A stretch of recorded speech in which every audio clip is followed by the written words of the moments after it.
All right, let's get to the mailbag. I've got 1, 2, 3, 4, 5, 6, 7, 8. Looks like 9 questions. We'll see. I may be miscounting there, so we'll see. Jason, I have to disagree with you for not putting Jrue Holiday on the in contention list. Dude is one of the few guys with multiple championships on different rosters, arguably the best perimeter defender in the league, played more on a stacked USA team than almost anyone else in the contention list, contributes heavily to winning. Man deserves his flowers. He should get on the possible top 25 list. I totally agree. It was just an accidental oversight on my part. He's better than a lot of the guys that made my preliminary 45 list. So again, it was just an accident. That kind of thing happens when you do what I do for a living. Stuff just slips through the cracks and I make mistakes. Kyrie was 50, 40, 90, playing next to the most ball-dominant player, and is a much better defender than Fox, as we just saw in the playoffs. What real argument does Fox have over Kyrie? Well, for starters, I disagree that Kyrie's a better defender than Fox. Fox, I thought he demonstrated, especially at that in that Warriors series, that he has pretty considerable defensive upside. And also with DeMar DeRozan in the mix now as a high volume shot creator that can kind of take some of those duties away from him, now Fox will have an opportunity to devote more resources in that direction. I expect De'Aaron Fox to have the best defensive season of his career this year. So I think Kyrie's a good and useful defensive player, but I think De'Aaron Fox, especially within the context of what Kyrie has, is like playing alongside a secondary star where he can focus his energy there. I think Fox is a more capable and a more impactful defensive player. I also think Fox is clearly a better basketball player overall, especially as a primary shot creator. He's way more athletic. He has much better size for the position. He applies substantially more rim pressure, which is one of the most valuable things you can do offensively. I don't have to get into it right now, but just getting to the rim and occupying defenders and getting shots up on the glass is so valuable to an offense, both for generating open threes and offensive rebound opportunities. But, one last thing. He's also proven to be a much more durable and reliable guy to lead his team over the 82-game stretch, as well as 4 potential playoff rounds. So I think Fox is a better basketball player. That said, to your point, there is a real case that Kyrie is a better number 2 alongside another star because of his ability to play off the ball and because of his ability to rescue possessions as a tough shot maker. And that's a fair point. I have a mailbag question that I didn't put in today's show because it's more relevant tomorrow. But I have a mailbag question for our next show that's regarding Devin Booker and Jaylen Brown that gets into this concept. And it's a legitimate counterpoint. And I totally agree. But for the record, we're splitting hairs here. And I have Fox at 24 and Kyrie at 25. So I obviously don't see much of a difference overall between those two guys. I think De'Aaron Fox, in a vacuum, if you were drafting to start a franchise, again, there's 30 NBA teams. There's 30 NBA teams. And if we were doing an open draft and you had the 24th pick, you're picking to be the best player on your team. So De'Aaron Fox is who you're taking in that spot over a guy like Kyrie Irving. But that point about Kyrie being a better number 2 is fair. And that's a big part of why Kyrie is as high on this list as he is. But at the same time, I gave the slight nod to Fox. But again, we're talking about a very, very tiny margin here, guys. I just don't understand how you can think LeBron can get through a full playoff at this point as a top 5 player. He looked fantastic in the Olympics, but that was not as much of a grinder as the conference finals and finals. Even in the Olympics, he was losing steam by the end of the gold medal game. Once again, not a slight. He is 39. It is incredible how well he played. LeBron got away with some cruise control in 2023 and really wasn't top 5 until wasn't top 5 LeBron until he realized the Nuggets were not going to let him rest. Without Davis, there was no way he even gets to the most competitive sweep in NBA history. I think you are greatly underestimating how much of a buzzsaw the NBA playoffs are, especially after an NBA season. And for the Lakers, a play-in. You see a bunch of young players run up and not realize what they are getting into. I think there are 2 levels. The physical, which is the second and third round, and mental, buzzsaw in the finals itself. I think Ant ran into the first one last year and Luka ran into the second one. LeBron obviously knows, hence the cruise control in 2023. In 2024, he knew the Nuggets would crush him if he didn't try. I would add having this playoff experience to rankings because I think it is important for players to learn this as well as additional durability. Think about the players who didn't make it through the playoff grinder. Even Jordan had to learn about this. Ant is better for experience and possibly Luka. I suppose it is a plus that LeBron knows this. I also think this helped Curry in 2022 a lot. There's definitely something to a superstar getting to the finals and experiencing the pacing. So here's the thing. There are a lot of people that I've seen. There was a Celtics buddy of mine named Mike who told me that he thought that the 2020 Lakers benefited from the gap, the break from the COVID shutdown, because it gave them a chance to rest so that they could get through the playoff run. Here's the thing. LeBron is still yet to miss a single playoff game in his entire career. So the idea that he can't hold up for a 2-month playoff run is completely theoretical. It's based on like, he's old, maybe he won't do it, but we've never actually seen him not be able to do it. In 2023, he got hurt, and he played on it, and he still averaged 25, 10, and 7 on 58% true shooting. And he got stronger as the playoffs went on. In the Nuggets series, he averaged 28, 10, and 10, and shot 52% from the field. So, like, here's the thing. He definitely conserves energy in the regular season. And by the way, that's why he won't be top 5 on this list, even though I think I'd pick him top 5 for a playoff series that starts tomorrow, right? That has to be factored in. Because as you mentioned, the Lakers sometimes have to play in the play-in. A big part of why the Lakers have had to play in the play-in has been LeBron has to conserve a certain amount of energy because he's old in the 82. But when we get to the 4 rounds, I understand skepticism. He's going to be 40, blah, blah, blah, blah. But he's never missed a playoff game. So, like, whatever idea you might have about whether or not he can't hold up, it's just theoretical at this point. It's not actually based on anything that's actually happened. But again, I don't have LeBron in my top 5. I'll give you guys like a little tiny teaser. I still have Tatum above LeBron in the 82 game context, even though I think LeBron is a substantially better, like, 2-week basketball player. Okay. So like, I am factoring that in. I just think that within the playoff context, I think it's unfair to LeBron to be like, oh, but maybe he won't be available when all he's ever been has been available. Right. Mailbag question about your criteria for these rankings. Number 1, your number 1 criterion is half-court offensive creation. Doesn't that reward heliocentric players like Doncic and Morant, who rack up substantial counting stats, but whose team offense is easier to stop than 5-out offense? If you prefer 5-out as the more resilient offensive approach, shouldn't the half-court criteria be playmaking both on and off the ball like Curry and Tatum? I'd rather a star get involved in the screening and cutting than simply the counting stats. For the record, I agree with you in your overall basketball philosophy that heliocentric basketball is not as overall effective as like 5-out play with each other team-based basketball. That said, like, Luka Doncic is so much better than Jason Tatum as a half-court shot creator that even if I disagree about the play style, it just still is a gap that we have to account for. And so, like, again, like, when I talk about half-court offensive creation, I'm extending that to 5-out as well. And that is why Steph, I still consider to be in the superstar tier, even though he's declined a certain amount over the course of the tail end of last season. Like, I still believe that shot creation value of him running around off of screens and the gravity and all of that is still so profoundly impactful. I also think Curry is going to shoot better this year. We'll see. But like, I want to be clear, like, I'm not favoring heliocentric players. I'm just saying that among all the different things that I value, that elite half-court offensive creation is still the thing that I think is most valuable in the league. Second part of your question. I also think that leaving out defense, which you do discuss when actually ranking, and rebounding as explicit criteria is a major mistake. I want my star to greatly impact all parts of the game like AD and Giannis. I'm not leaving out defense. Just because I have half-court shot creation as more valuable than defense doesn't mean I don't value defense. It's still in there. It's still part of the equation for me.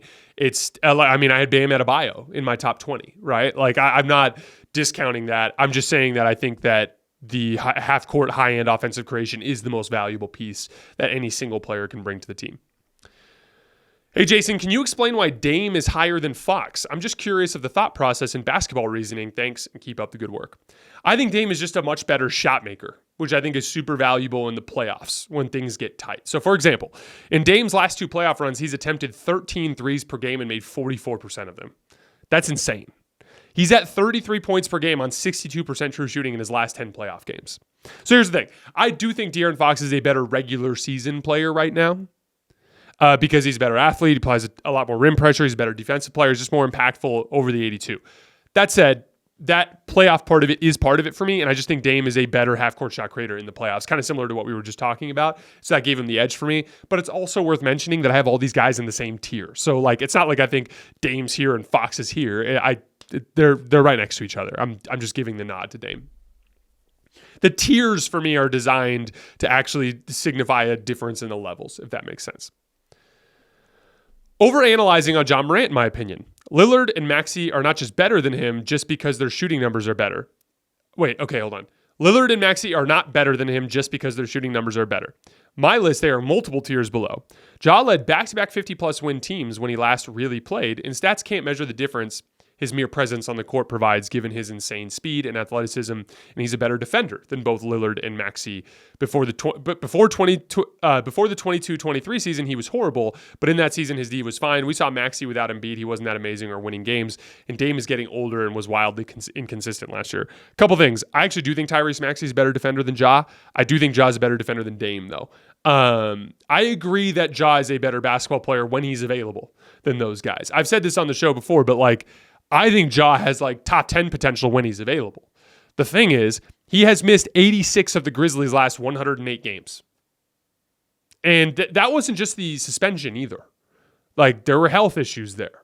So, that's the main thing that has him this far back on the list. I'm a huge believer in what Ja Morant is capable of. He just needs to prove that he can actually be available to his team before he can be regarded that high on the list. There's actual, can he stay healthy concerns with Ja that extend beyond even the suspension stuff.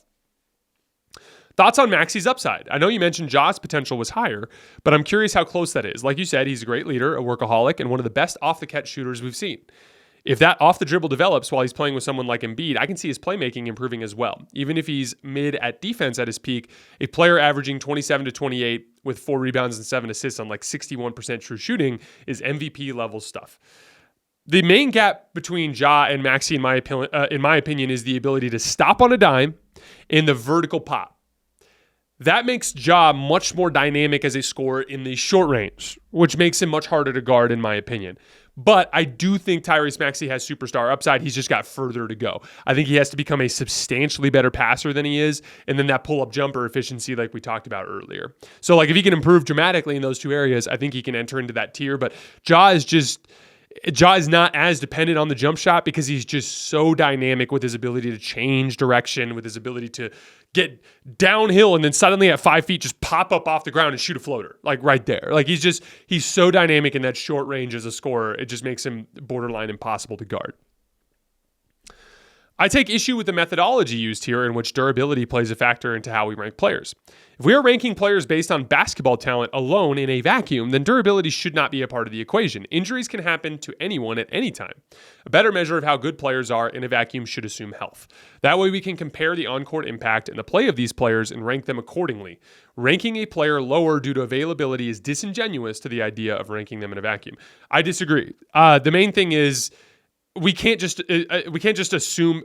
You said earlier, you mentioned injuries can happen to anyone at any time. That's true, but I think we all have to admit that certain players are more susceptible to injuries than others. That's just a fact that we can see in the availability of some of these guys. Also, the entire premise of the list, what I mean by in a vacuum means from October 1st through to mid-June, all 30 franchises drafting all 450 players. Who are you taking?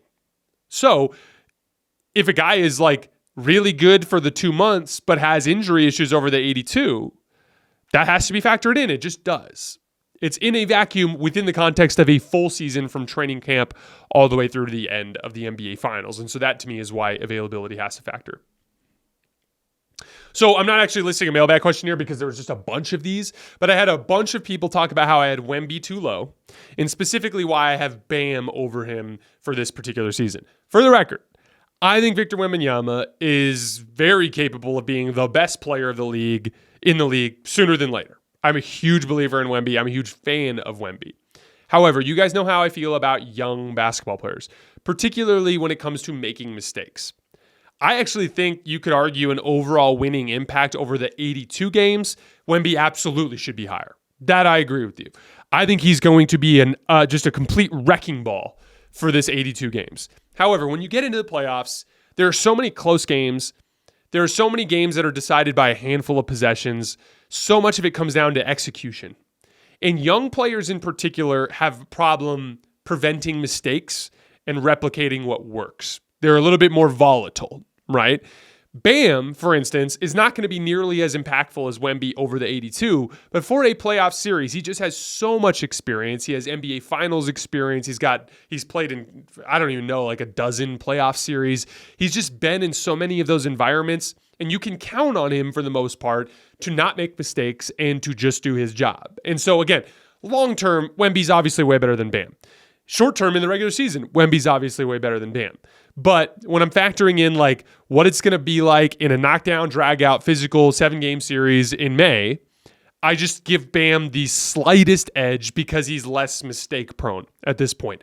Wemby still has a tendency to take a few bad shots. There were some times in FIBA where he'd take a kind of like a contested early clock three, or over penetrate and get into traffic and turn the basketball over. Those sorts of things over the 82, he can easily make up for in the massive sample size by being the wrecking ball that is Wemby. But when you get into nut crunching time, that's where it's like that mistake can be catastrophic, right? And so again, just within the context of the goal of getting to mid-June, for just this season, I barely give Bam an edge. But I think I think there's a good chance Wemby gets some playoff experience this year. Like, I think there's a chance he gets into that play-in picture, and who knows, wins a couple of games, he could get a 7-game series. I just think Wemby needs some experience. And by the way, guys, I'm pretty consistent with this. You guys know, guys that are below the age of 22, they're not going to be very high on my lists. Because that's just the way that I see the game. I think young players struggle to replicate what works, and they struggle to avoid making mistakes. But don't take that as Wemby criticism. That's how I feel about every young player, and I'm as big a Wemby fan as you'll find out there.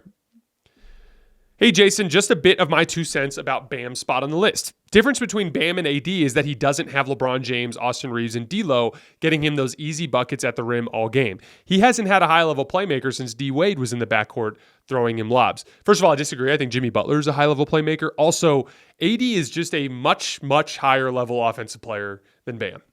Guys, like, Bam is incapable of doing what AD did to Jokic in the first round this year. AD was going at Jokic repeatedly and cooking his ass one-on-one. Forced Mike Malone to make a change and take Jokic off of him. That's how good AD is as a one-on-one ISO/post-up player. Bam has 2 30-point games in the playoffs in his entire career. AD has 23. So, like, they just aren't on the same tier as basketball players. I don't see, as much as I love Bam, AD's just flat out better than him. And so, like, I don't think it's about playmaking. Again, he plays with Jimmy Butler, who is one of the better playmaking wings in the league. So I just don't see that as enough of an excuse. Great breakdown on Fox, but there's no way Hallie is better than him. If we're going to believe in players when they are extremely healthy, Fox averaged 30 points a game before he sprained his ankle. Hallie is a terrible point of attack defender. Fox is arguably one of the best. Fox averaged 2 steals per game from the point of attack. Fox is a closer, and Hallie fades during big-time moments. Hallie can't be higher than off 2.5 months of great basketball and completely disregarding the rest of the season. We're not disregarding the rest of the season. Haliburton is one of the best offensive engines in all of basketball, even when he's hampered. When he's healthy and playing on a good hamstring, he's arguably the 3rd best overall offensive engine behind that Jokic-Luka tier. Like, that's how good he is. He was the very best high-volume pick-and-roll player in the entire league last year. When he was healthy, the Pacers had an offensive rating of 124. He is incredible at consistently getting the defense in rotation, which makes everything easier for everybody on the court. Haliburton is the guy that you can't just look at the box score. He is an offensive engine who consistently gets the defense in rotation. It's similar to the Caitlin Clark thing. Like, Caitlin Clark's offensive impact cannot be quantified just by points and assist numbers. Like, Tyrese Haliburton is one of the best offensive engines in all of basketball. De'Aaron Fox, to me, is one of the best guards in the league, but I don't think he kind of falls into that, like, top tier offensive engine list like Tyrese Haliburton does. He's got a lot of issues, which is why Haliburton and Fox are still close despite that gap. However, I do think that Hallie and what he brings as an offensive engine gives him the edge there. All right, guys, that's all I have for today. We'll be right back tomorrow with another 2 players. Actually, I think this one's actually going to come out on Thursday. But a really interesting debate between two players that are kind of different archetypes, playing in very different roles, and bring very different things to the table, but I kind of view them right next to each other, and you could debate either way. I'm excited to get into that with you guys.